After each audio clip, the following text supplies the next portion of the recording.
Does your kid walk around saying things like, I hate my life, I hate you, you guys don't love me, this is the worst, and they seem to have like a reflexive negativity or general malaise that is worrying as a parent?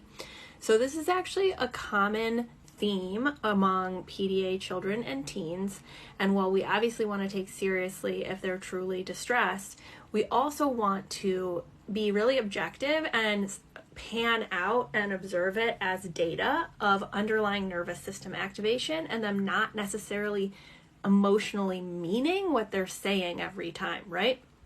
But our natural reaction is to get worried and to rationalize, convince, try and support them. But in doing so, we have expectations for how they'll respond, and we're trying to control the situation, and they're perceiving threat in their amygdala because loss of autonomy and equality, and therefore threat, and then they keep saying it, right? And this happens to me. Like with my son, he's in a phase of special interests with football. And part of what motivates him to go to school is social engagement and football at recess. Yesterday, he said, I don't think we're going to be able to play football anymore because my friend said we're not doing it anymore. And he was upset. And he was kind of like, this sucks, etc. And my instinct was to try and convince him it wasn't going to be as bad as it was, to try and problem solve, to come up with solutions. But in doing so, I would entrench his dysregulation.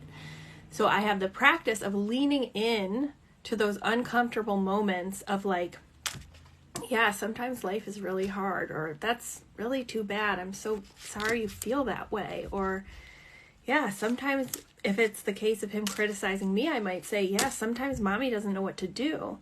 I love you, but sometimes I make mistakes, and I get that. It's hard to be raised by a person like me, right? And in those last cases, I'm actually like intentionally putting myself below him to preempt the threat response.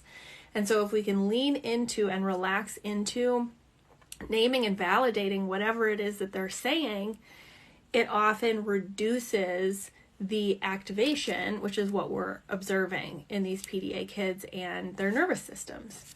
It also will make you feel better because you'll realize you're actually a good parent, and some of this is just indicators of what's going on inside their body and neuroception.